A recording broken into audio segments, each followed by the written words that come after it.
16 Disember 2022, satu tragedi tanah runtuh tersemat dalam lipatan sejarah negara. 31 nyawa hilang sekelip mata angkara badaian ribuan tanah luruan tanah runtuh di tapak perkemahan Fathers Organic Farm. 61 yang lain terselamat daripada runtuhan kedua terburuk dalam sejarah Malaysia itu. Ikuti laporan disediakan Faris Azman. Mengulangi namanya rasa sedih dan duka cita terhadap tragedi yang menimpa keluarga yang ramai termasuk anak kecil, ibu. Tapi juga saya nak menaikkan penghargaan yang tinggi kepada semangat dan pengorbanan kerana tugas sebaik-baik bomba keselamatan itu bekerja dalam keadaan risiko. 16 Disember, tragedi tanah runtuh melibatkan lebih 92 mangsa yang terlibat. Di Fathers Organic Farm sudah tentu antara kejadian terburuk dalam sejarah negara pada tahun ini. Apa mungkin yang berlaku sehingga lebih 30 mangsa terkorban dalam tragedi? Keadaan yang tenang. Lokasi perkemahan diliputi hutan tebal. Awal pagi kabus akan melitupi puncak bukit. Tentunya, ia menjadi lokasi pilihan ketika cuti sekolah bagi mencari ketenangan dan melepas penat bekerja. Namun, percutian itu bertukar tragedi.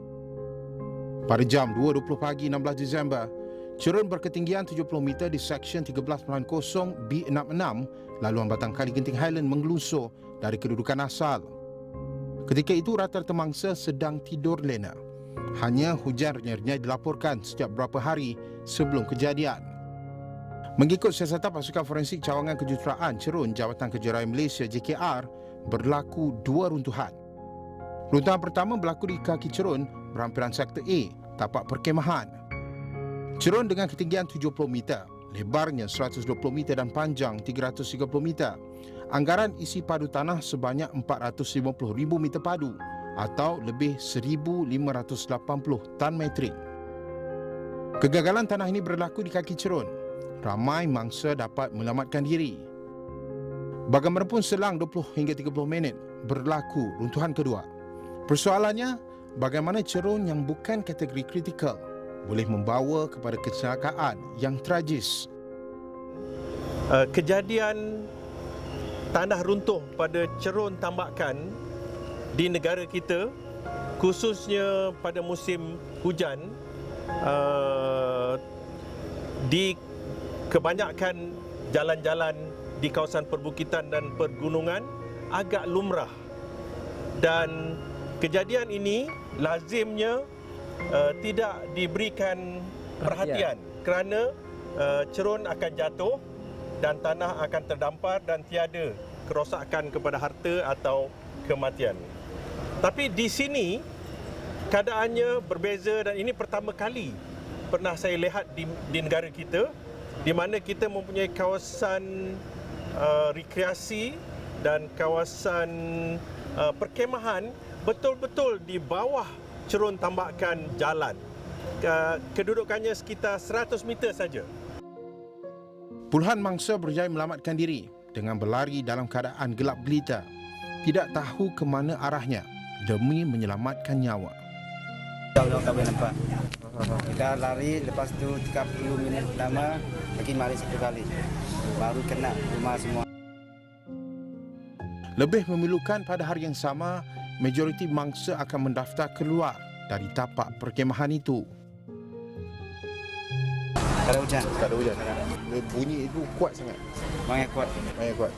So you cemas masa tu, you lari, lepas tu you tak tahu apa yang berlaku. Tanah runtuh, you tahu dah? Tahu. Tahu tanah runtuh lah berlaku. Sekarang kita ada kebun, ada sungai, kemah sebelah. Kita rumah sebelah. Kita lari sini, highway side. Oh, you lari highway sana lah.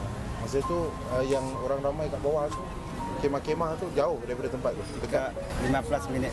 15 minit? Dari saya rumah. Rumah 15 minit? Tempat yang kemah-kemah tu? Ya. So, jauh pergi dia sampai ke situ? Jauh. Mereka memang dapat melihat sudah ada rekahan sebelum terjadi kejadian tanah runtuh. Jadi ini menunjukkan ada petanda-petanda awal. Sekiranya pemantauan dilakukan oleh jurutera pada cerun ini, mungkin ini dapat dinyatakan dan ini mungkin dapat dijadikan sebagai amaran awal.